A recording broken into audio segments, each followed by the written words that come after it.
Okay. तो hey guys, Manas Verma this side. तो हम लोग ये वाला एक IPS PO का मेमोरी बेस्ड पेपर है ये, और 19 अक्टूबर 2024 का है। तो ठीक है, हम लोग इसको एनालाइज करेंगे। तो ठीक है। ओके। ओके। तो ये मैंने मॉक आज ही दिया था भाई, और इस मॉक में अपने 97.5 ऑलमोस्ट राउंड ऑफ करेंगे तो 98 परसेंटाइल के आसपास बना है, और 89% एक्यूरेसी के साथ 239 रैंक है, 63 स्कोर बना है। IPS PO का कटअप भी इसका 55 था, तो ठीक था पेपर, ऐसा कुछ खास टफ था नहीं। और एक्यूरेसी की बात करें तो रीजनिंग और क्वांट दोनों में 100% है। बाद में इंग्लिश में तो एक्यूरेसी डाउन जाती है, हर किसी की जाती है। तो ठीक है, हम लोग रीजनिंग देखेंगे। ओके, देखते हैं रीजनिंग में क्या। ओके, पहला सेक्शन इसका रीजनिंग का ही है। ओके। ओके, ये वाला पजल में थोड़ा टाइम लगा था अपने को। ओके, तो ये था कुछ 7 पर्सन्स हैं। Some of them are facing outside and some of them are facing inside the centre. तो कुछ बाहर है, कुछ अंदर है। तो आप देखोगे यहाँ पे कृति, लावण्या, महेश, नरेंद्र, पूजा, रजत एंड सुमन। ठीक है। तो अगर इनिशियल हर हर नेम का अलग अलग है, इसका के है, इसका एल है, इसका एम है, एन है, पी है, आर है, एस है। अगर KLMNPRS लेकर सॉल्व किया जाए तो वही ये आपको कम टाइम में बनेगा। जैसे मैंने भी इसको ऐसे ही करके सॉल्व किया था, KLMNPRS करके। वरना अगर आप पूरा नाम लिखने जाओगे तो भाई फिर बहुत टाइम जाएगा यार ऐसे पजल में। और बाद बाकी तो पजल तो ईजी था भाई, पजल कुछ टफ था नहीं ऐसा। अब ऐसा कंडीशंस वगैरह बहुत सही था। बाद बाकी आप इनिशियल लेकर अगर स्टार्ट करोगे या फिर बनाओगे तो इजी बन जाएगा यार, कुछ टफ नहीं है। बाद बाकी टाइम ठीक है, एवरेज 2.5 मिनट में क्या पता बहुत से बना भी हो ना भी बना हो। 39% ही एक्यूरेट आंसर कर पाए सही, तो अपना ठीक था। अगर हम लोग ऐसे ही KLM करके इनिशियल अगर अलग अलग है, अगर एक जैसा इनिशियल रहता तो फिर सोच सकते थे, लेकिन अगर यहाँ पे इनिशियल अलग अलग है तो अलग अलग KLM करके भी डायरेक्ट ले सकते हैं, इजी बन जाएगा। ओके, ठीक है। ये वाला तो इजी था भाई, इसमें तो कुछ देखना ही सा नहीं रहता है खास। इसमें मुझे टाइम लगा, 1.5 मिनट का आसपास लगा इसमें। ये कुछ से कुछ तो करवा रहा था यार। वॉवेल में आई चेंज टू पोजिशन आगे, कॉन्सोनेंट में 2 पोजीशन, सब कॉन्सोनेंट में 2 पोजीशन आगे और वॉवेल में 2 पोजीशन पीछे। ये सब कुछ तो करवा रहा था, ठीक है यार।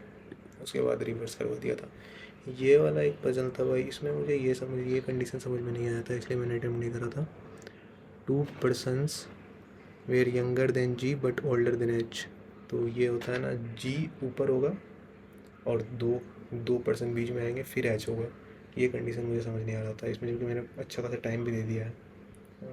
2:42 दे दिया भाई मिनट, पर नहीं बना मेरे से। तो ये कंडीशन मुझे समझ फंस रहा था और गलत हो जा रहा था मेरा पजल। ये कंडीशन पता ही नहीं था, या फिर पता भी था तो बैक ऑफ द माइंड तभी दिमाग में नहीं आया था। तो वैसा सीन था। ओके, चलते हैं आगे।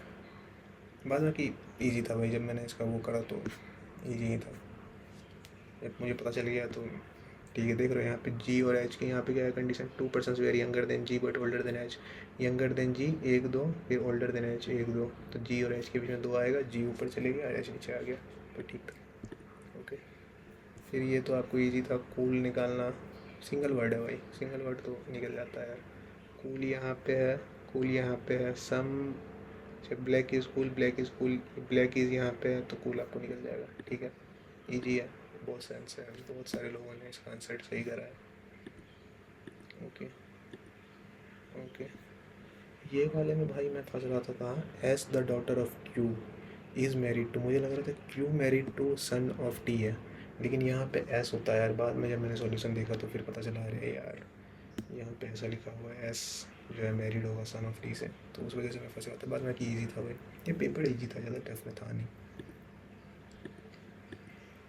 ठीक है। हाँ, 6 पर्सन ठीक है सिटिंग और फेसिंग नॉर्थ वेस्ट। ये वाला इजी था, इसमें ज़्यादा टाइम, ठीक है, टाइम 2.5 मिनट लगाया तो ठीक है, मेरे को सही टाइम लगा, क्योंकि हाँ, इसमें एज दिया हुआ और वेरिएबल है, मतलब एज वेरिएबल है और ए बी सी डी है, वो अब 6 लोग हैं। तो मेन चीज़ यहाँ पे सारे के सारे नॉर्थ दिख रहे हैं, अगर नॉर्थ साउथ दिखते तो फिर हमें प्रॉब्लम होती। तो ठीक है, ओके।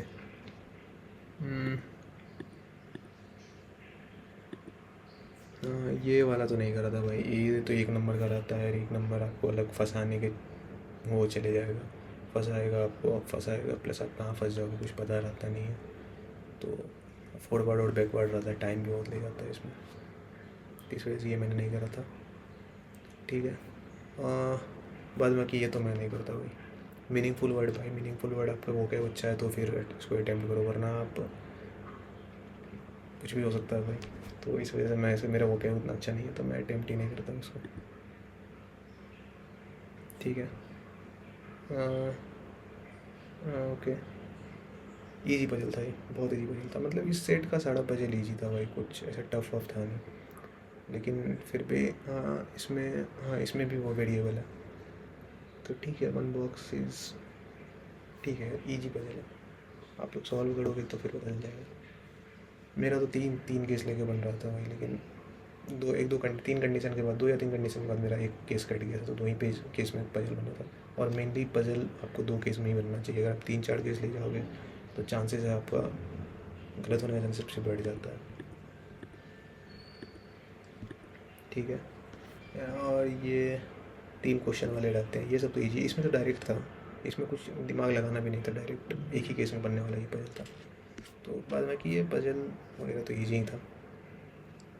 मेन चीज़ इसमें पजल बहुत था, मैंने इसमें एक पजल यहाँ मिस किया, और एक ये 3 number blood relation B R यहाँ मैंने छोड़ा है। ये 1-1 नंबर का, ये 1-1 नंबर को तो भाई मैं उतना सीरियस लेता नहीं भाई। बाद बाकी इसमें फंस गया था भाई मैं, जबकि इसमें अच्छा खासा टाइम दे दिया था, ये वाला कंडीशन की वजह से मेरा फंस गया था। बाद बाकी टाइम अपने पास प्रॉपर था सारा अटैम्प्ट करने के लिए। ये 2024 का पेपर है, इंग्लिश में ये सब थोड़े बहुत गलत हुए मेरे, क्वांट में अटैम्प्ट ज़्यादा नहीं था पर जो भी था एक्यूरेसी के साथ था, तो फिर ठीक था। अगले में देखेंगे क्वांट। Okay, so okay,